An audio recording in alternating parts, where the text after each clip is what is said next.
Queridos irmãos, graça e paz, estamos aqui para mais uma palavra devocional. Na semana passada nós fizemos uma ministração aqui sobre oração, onde falamos sobre o tema Ensina-nos a orar. Eu acredito que deve ter sido esse o tema, se não me falha a memória. Mas hoje nós vamos falar sobre a oração que Jesus nos ensinou.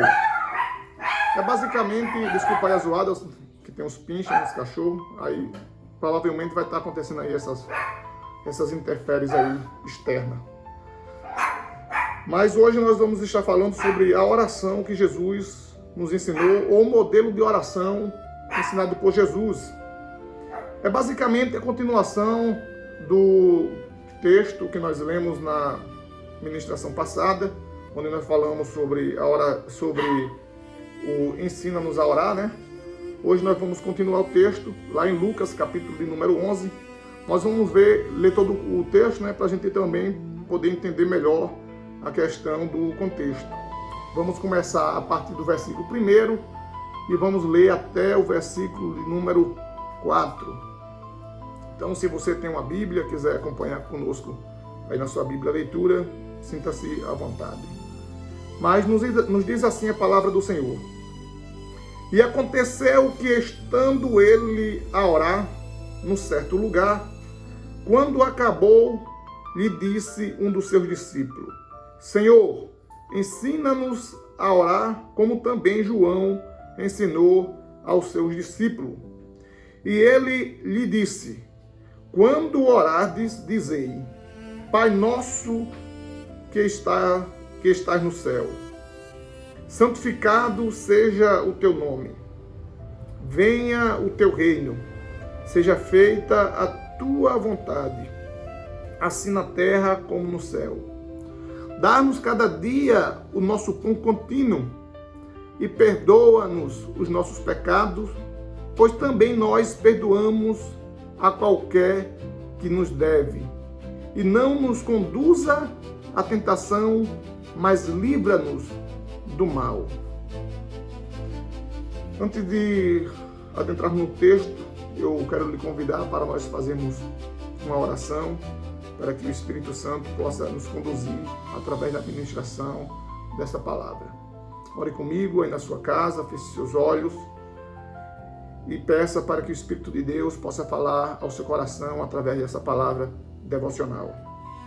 Senhor, nós queremos nesse momento, Pai, entrarmos em Tua presença, em oração, pedindo que o Teu Espírito, Senhor, que sabe todas as coisas, possa iluminar os nossos corações, que o Senhor prepare, Pai, os nossos corações como uma terra que é trabalhada pelo agricultor, Senhor, para receber a boa semente. Que assim nossos corações sejam trabalhados para recebermos a boa semente do Evangelho e para que ela germine em nossos corações e produza frutos dignos de arrependimento.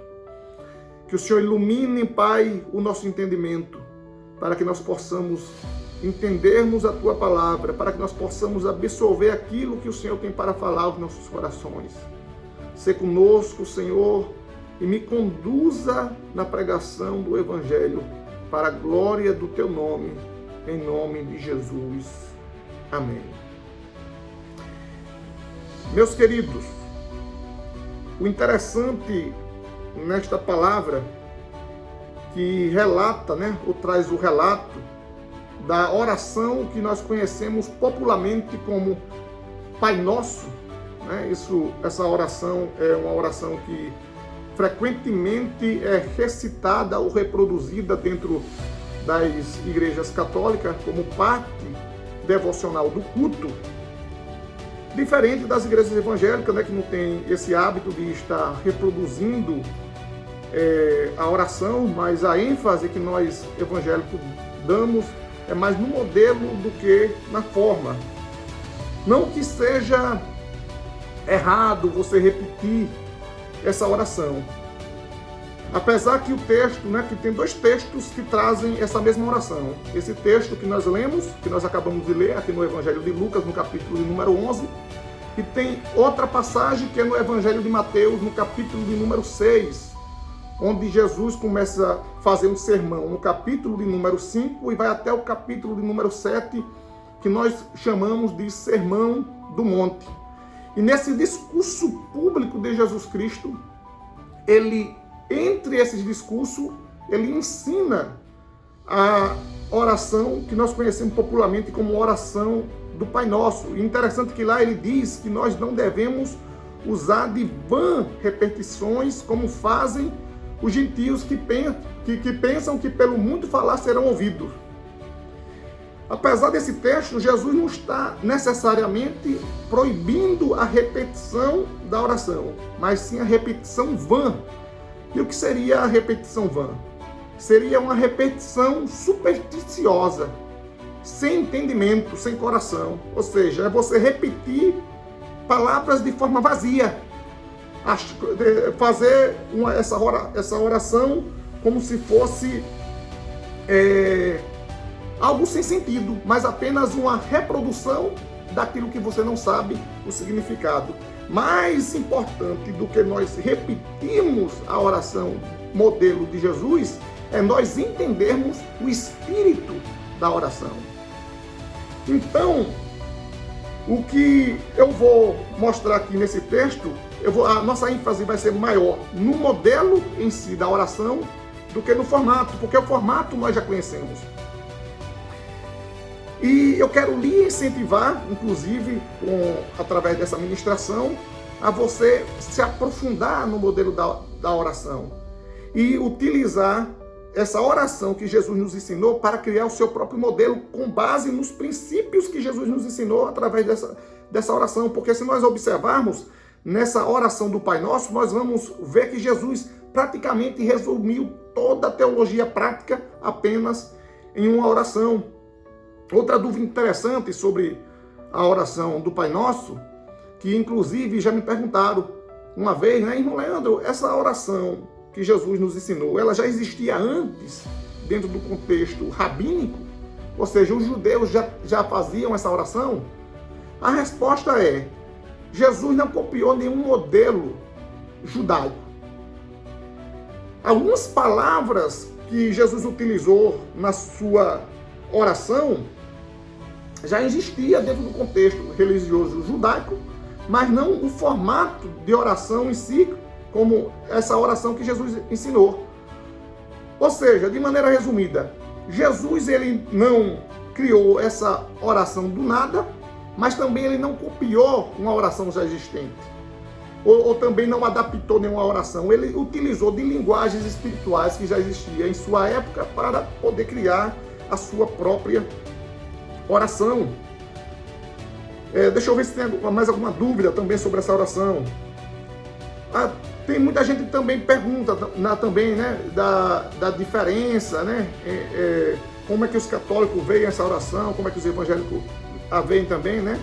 Eu praticamente já falei aqui, né? A diferença entre católico e protestante se dá mais na questão devocional da oração, né? Da forma dela ser aplicada do que na própria oração em si, né? Porque tanto católicos quanto nós evangélicos cremos que essa oração foi ensinada por Jesus, que ela foi inspirada por Deus e que ela é um modelo universal, né? Agora a diferença é que os protestantes dão maior ênfase para o modelo, diferente dos católicos que dão uma ênfase para o formato, né? Eles usam como forma, eles usam essa oração constantemente repetida, né? Como parte do culto dentro das igrejas católicas, e os evangélicos isso aí é mais que uma questão pessoal, né? do povo cristão. Algumas igrejas às vezes também utilizam, né, como parte do culto, mas dentro do movimento evangélico não tem, tipo assim, não existe um padrão. A gente dá mais ênfase para o modelo, né, que Jesus ensinou do que para o formato da oração em si. Dito isso, vamos adentrarmos no texto agora de maneira expositiva e entendermos o modelo de oração que Jesus nos ensinou. Interessante que esse texto, diferente do Evangelho de Mateus, onde Jesus o coloca dentro de um discurso público, aqui não. Aqui Jesus começa a ensinar essa oração a partir de um pedido de um dos seus discípulos. Inclusive, eu já preguei sobre esse pedido do discípulo, né? Falei que a oração, né, parte de um desejo pessoal, porque partiu de um discípulo. Não foram todos os discípulos que pediram. Jesus estava orando, né? Inclusive eu já falei que só ensina a orar quem ora. E a gente vê que Jesus estava orando num certo lugar. Inclusive eu já falei isso em outra pregação, que nós devemos ter um determinado lugar. Isso fala de disciplina espiritual para nós estarmos orando, né? Temos que reservar um local na nossa casa, um horário, nós temos que ter um hábito de oração.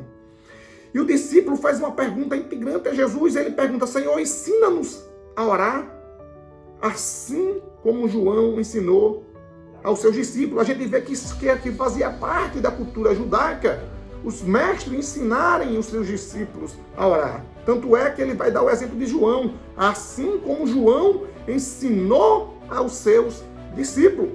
E Jesus começa a ensinar essa oração a esse discípulo. Mas interessante que o pedido desse discípulo parte de uma observância de uma vida devocional de Jesus Cristo. Note que antes do discípulo se interessar em pedir a Jesus para lhe ensinar a orar, Jesus estava orando. Ele observou que Jesus estava orando. E se nós formos ver o Evangelho de Lucas, ele dá uma ênfase muito forte à vida devocional de oração de Jesus Cristo. Note que Jesus orou no batismo, Jesus orou quando foi escolher os 12 discípulos, Jesus estava orando antes da confissão de Pedro, Jesus orou no Monte da Transfiguração, e quando chega aqui, no capítulo número 11, Jesus estava, quando foi ensinar a oração do Pai Nosso, Jesus estava orando. Então, note que o discípulo observou essa vida devocional, de dependência de Jesus Cristo em relação a Deus.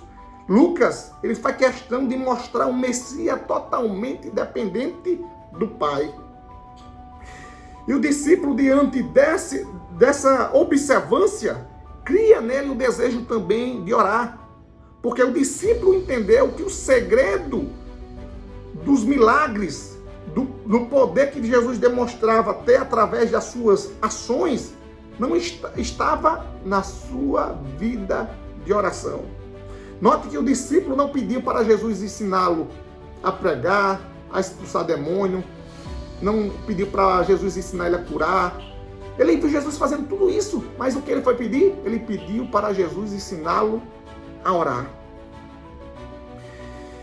E Jesus começa ensinando o seu discípulo da seguinte forma: quando orardes, né, isso aqui, note que ele subtende que o discípulo vai orar também, por isso que ele disse: quando orardes, dizei: Pai nosso que está no céu. A oração de Jesus Cristo, diferente dos rabínicos, né, do doutor da sua época, que faziam uma oração distante de Deus, como se Deus fosse um ser transcendente. Jesus traz Deus para a iminência. Ele traz Deus para perto. Note que Pai fala de intimidade. Ele começa a sua oração criando relacionamento, chamando Deus de Pai. Jesus começa a sua oração por relacionamento, chamando Deus de Pai. Note que um ponto interessante que a gente vê aqui também nesse modelo de oração que Jesus nos ensinou é que na oração do Pai Nosso, a gente vê que Deus, ele além de ser visto como Pai, Jesus apresenta ele como santo, como governador, como sustentador, como aquele que perdoa e como aquele que protege. A gente vai ver tudo isso no decorrer da nossa ministração. Então nossa oração tem que começar com relacionamento, com adoração. Nós devemos iniciarmos nossas orações buscando primeiramente nos relacionar com Deus, que é nosso Pai. Nós, quando entregamos nossa vida a Jesus, nós deixamos de ser criaturas e passamos a ser filhos. Nós fomos novamente reintegrados à família de Deus. Paulo vai dizer isso lá no livro de Efésios, capítulo de número 2. Nós passamos a fazer parte da família de Deus. Você é filho de Deus e você, como filho, você tem esse privilégio de chamar Deus de Pai. A nossa oração não deve começar com nós mesmos. Nossa oração tem que começar com Deus. Então, esse é o modelo de oração que Jesus nos ensinou. Ele nos ensina a primeiramente reconhecermos a nossa filiação diante de Deus. Nós devemos começar orando, reconhecendo quem Deus é. Deus é nosso Pai. E ele continua: santificado seja o teu nome. Isso aqui isso aqui nos fala sobre o quê? Né? Sobre o que isso nos fala? Isso aqui nos fala, irmãos, de santificação, de reconhecimento da santidade de Deus. Nossa oração, nós não devemos começar orando pedindo. Nós devemos começar nossa oração adorando, buscando a glória de Deus. Tem pessoas que começam a orar buscando glória para si próprio, ou buscando, sei lá, alguma coisa de Deus. Nós devemos começar a nossa oração reconhecendo a santidade de Deus, declarando que Deus é santo diante de nós. Não é que nós devemos tornar o nome de Deus santo, mas nós devemos reconhecer que Ele é santo, porque Deus, Ele é santo. Então nossa oração, ela não deve começar pedindo. Nós devemos orar, começar nossa oração primeiro reconhecendo, ou seja, buscando a glória de Deus através de uma vida de santificação. Ele continua: venha o teu reino. Sobre o que isso fala? Isso fala de alinhamento. Nossas vontades têm que estar alinhadas à vontade de Deus. Nós devemos reconhecer que Deus é quem reina sobre as nossas vidas. Nossa oração, irmãos, nós não devemos orar tentando convencer Deus.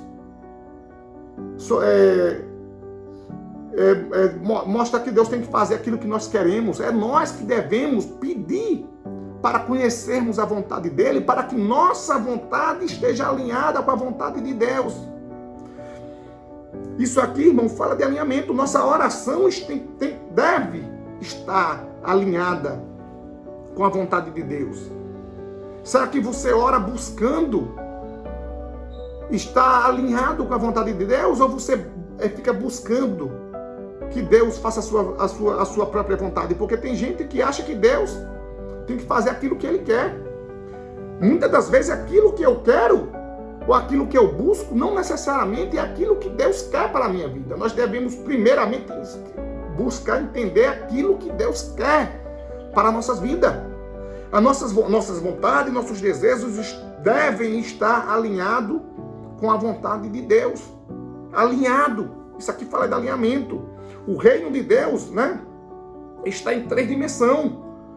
Presente é Deus reinando em nossas vidas, e nós, como embaixadores de Cristo, como representantes de Cristo aqui na terra, nós devemos fazer a vontade desse reino. E qual é a vontade do reino? Cumprir a grande comissão e fazer discípulos, anunciar o evangelho como embaixadores do reino de Cristo.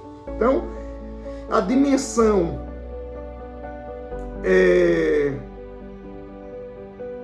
futura, né? Ou seja, a dimensão terrena, eu não estou lembrando se realmente o nome seria esse, mas Deus reina nas nossas vidas, o reino de Deus também expandido sobre a terra, e também o reino de Deus no futuro, né? Quando na volta de Jesus é o reino consumado, a dimensão futura do reino de Deus. Então, o reino de Deus ele tem essas 3 dimensões, e nossas vontades devem estar alinhadas à vontade do reino de Deus, porque nós fazemos parte desse reino, nós somos cidadão do reino, representante do reino de Deus aqui na terra. Ou seja, nós estamos na terra, mas nós não somos dessa terra, nós estamos passando um tempo aqui. Então nós devemos entender que nossa vontade deve estar alinhada com a vontade de Deus. Por isso que o texto continua: e seja feita a tua vontade. É a vontade dele que tem que ser feita, não é a minha, não é a sua. Assim na terra, ou seja, a vontade de Deus deve ser cumprida aqui, como no céu. Dá-nos cada dia o nosso pão contínuo. Isso nos fala de dependência. Ou seja, nós temos que nos reconhecermos como pessoas totalmente dependentes de Deus. Por isso que é o pão, ele não está pedindo, ele não nos incentivou a pedir,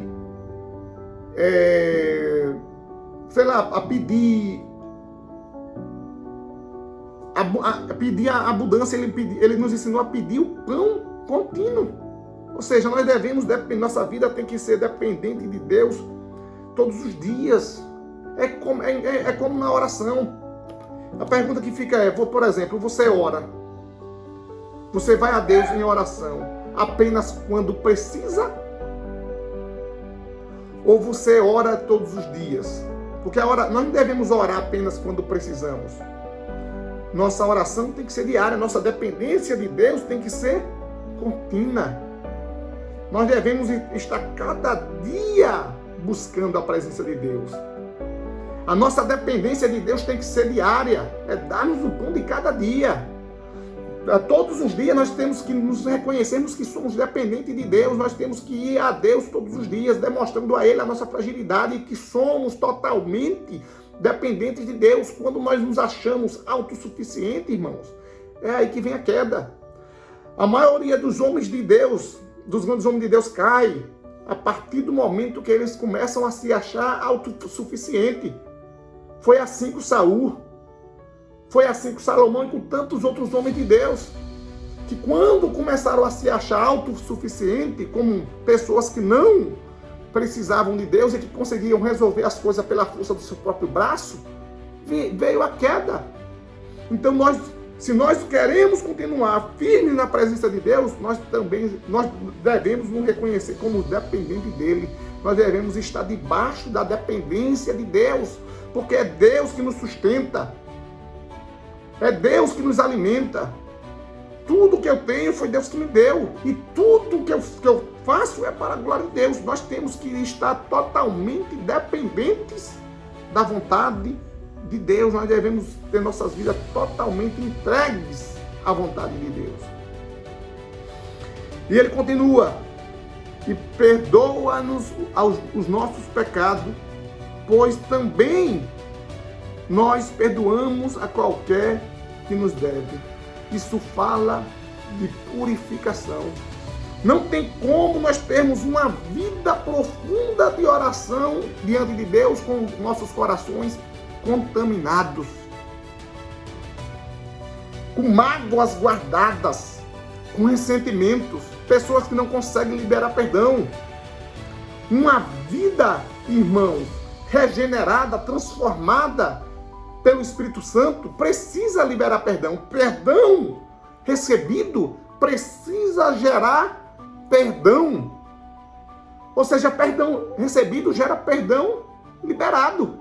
Nós devemos liberar as pessoas dessas prisões espirituais e liberarmos nós mesmos, porque quando nós não perdoamos, nós não liberamos perdão, nós ficamos presos em prisões espirituais, prisões de amargura, Nós não conseguimos ter um coração, uma vida pura, porque nós não conseguimos liberar perdão com sentimentos ruins, alimentando ódio, inveja, amargura em nossos corações.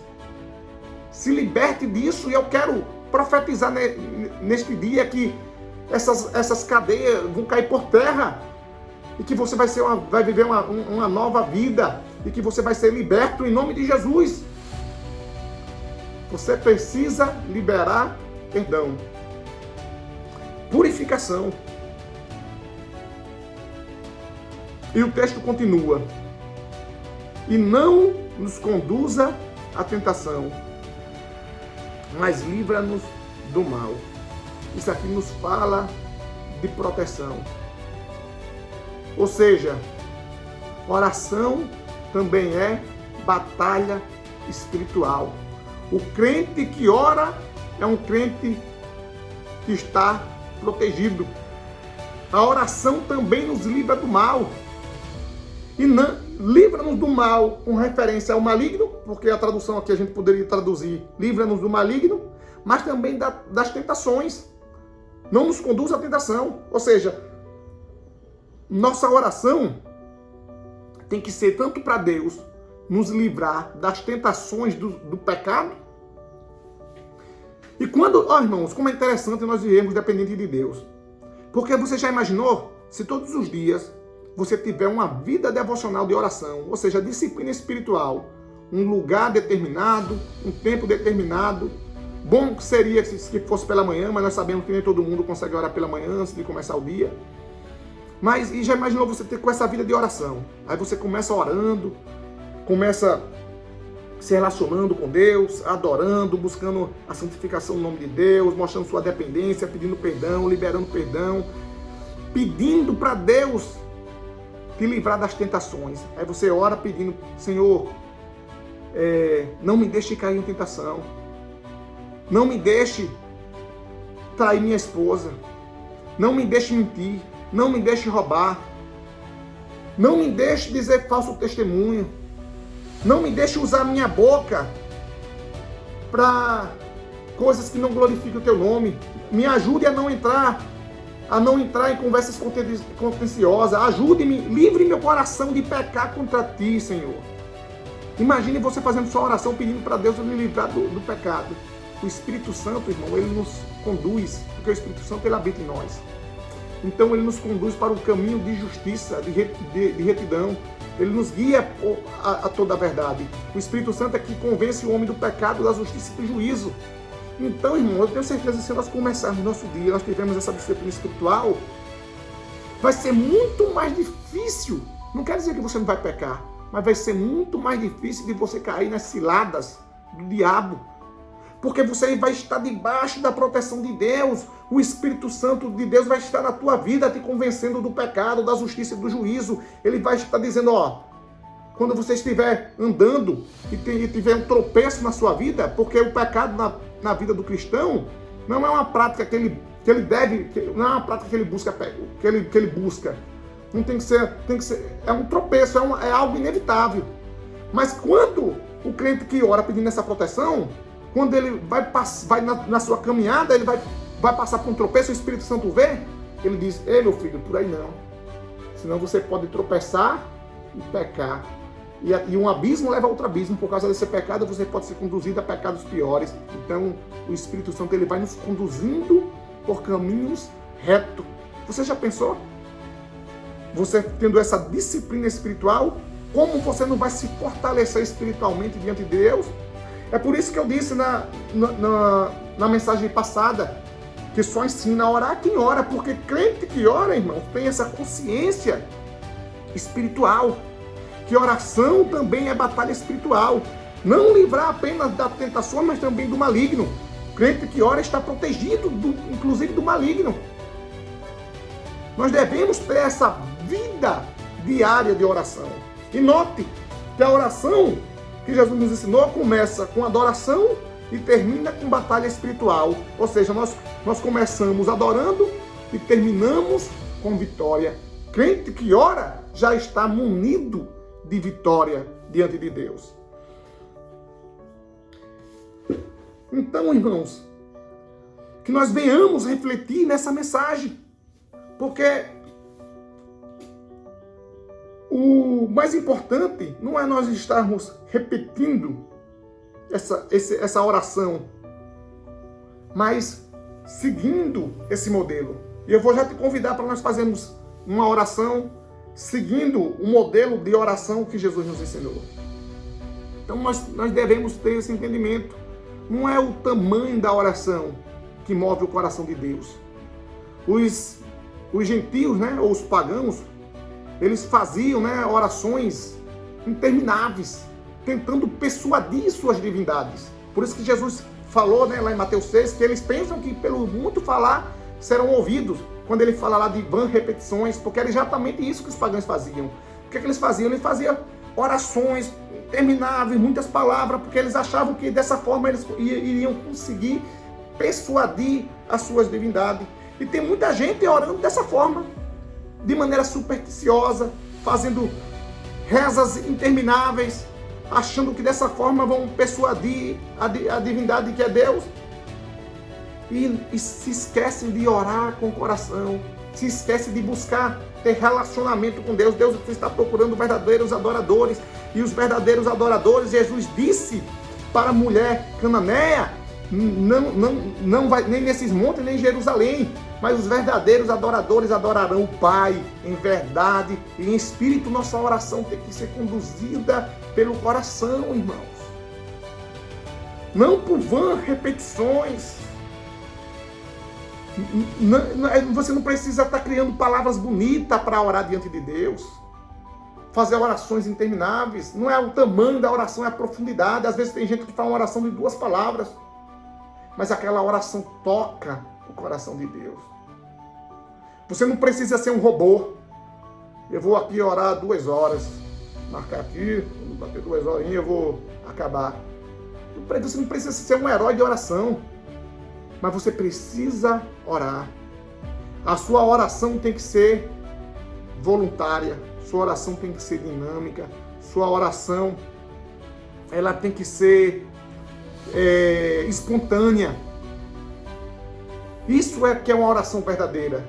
A oração que Deus quer que nós façamos é essa oração, uma oração que glorifique o seu nome, uma oração que busque relacionamento, uma oração que busque dependência, que busque perdão, purificação, perdão e liberar perdão. Uma oração que busque livramentos de tentações, ou seja, de pecados. Uma oração que busque livramento do maligno. Essa é a oração que Jesus nos ensinou. O modelo de oração que Jesus nos ensinou é orar com o coração, orar com entendimento, buscando relacionamento, buscando santificação, buscando alinhamento com a vontade de Deus, buscando dependência, buscando ser perdoado e liberar perdão, buscando livramento tanto de pecado quanto do maligno. Esse é o modelo de oração que Jesus nos ensinou. E agora eu quero orar com você esse modelo de oração, mas não repetindo, mas sim trazendo para a nossa vida essa essência, a essência que Jesus nos ensinou. Eu vou fazer minha oração como um exemplo para você, e você pode depois fazer sua oração na sua casa, quando você for orar. Você não precisa orar da forma que eu oro. Você não precisa pausar esse vídeo, escrever minha oração, eu vou fazer essa oração, não. Faça a sua oração. Pode ser 2 palavras, mas eu tenho certeza que Deus vai se agradar do seu coração sincero. Então feche seus olhos e ore junto comigo. Pai, Tu és maravilhoso, Senhor. O Teu nome é santo, Pai. Tu és maravilhoso, Tu és santo. O Teu nome, Senhor, está acima de todos os nomes. Santificado seja o Teu nome, Senhor. Que o Seu reine na minha vida, que o Teu reino se expanda sobre a terra, Senhor. E Maranata, ora vem, Senhor Jesus, e consuma o Teu reino sobre a terra. Nós anelamos, Senhor, por este dia, pela tua volta, para estarmos para sempre com o Senhor. Obrigado, Jesus, por fazer parte desse reino. Que a minha vontade, Senhor, esteja alinhada à tua vontade.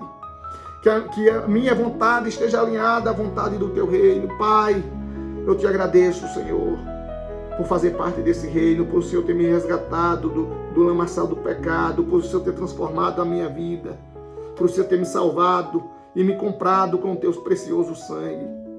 Ó Senhor, nós oramos, Senhor, te pedindo o sustento diário, que o Senhor mantenha, Pai, a minha família, a minha casa, os meus dependentes, que minha família, Senhor, a minha casa esteja debaixo do sustento das tuas poderosas mãos, que nós sejamos totalmente dependentes do Senhor, que o Senhor, da mesma forma, meu Deus, possa ajudar os meus familiares, meus parentes, meus pais, meus irmãos, que o Senhor traga provisão, Senhor, para a vida da tua igreja, do teu povo, daqueles que mais necessitam, Senhor, que o Senhor não deixe faltar alimento na vida daqueles que te servem, Senhor, e que te honram. Oh Deus, nós te somos gratos, Jesus, pelo teu amor, por tua graça e por tua misericórdia. Perdoa, Jesus, os nossos pecados. Ajuda-nos, ó Deus, a perdoarmos aquele que tem nos ofendido. Que nossos corações, Senhor, não sejam corações amargurados. Que o Senhor nos ajude a liberarmos perdão. Que nossas vidas, Senhor, estejam totalmente entregues e dependentes de Ti. Ajude-nos, ó Pai, a liberarmos perdão e a sairmos dessas prisões espirituais. Livra-nos, Senhor, do mal. Perdoa, Deus, os nossos pecados, mas também ajuda-nos, ó Deus, a não pecarmos mais contra Ti. Ajude-nos a vivermos em santidade, que nós possamos ser verdadeiros cristãos, reproduções de Jesus Cristo, ó Deus, tanto no seu caráter quanto na sua missão. Livra-nos, Senhor, de todo mal. Acampa os teus anjos ao nosso redor, Senhor, para que nos livre das ações e das ciladas do maligno, que nossas vidas estejam guardadas diante de Ti, em nome de Jesus. Amém. E glória ao Teu nome, porque Teu é o poder, o reino e a glória para todo sempre. Amém. Glória a Deus. Que Deus abençoe.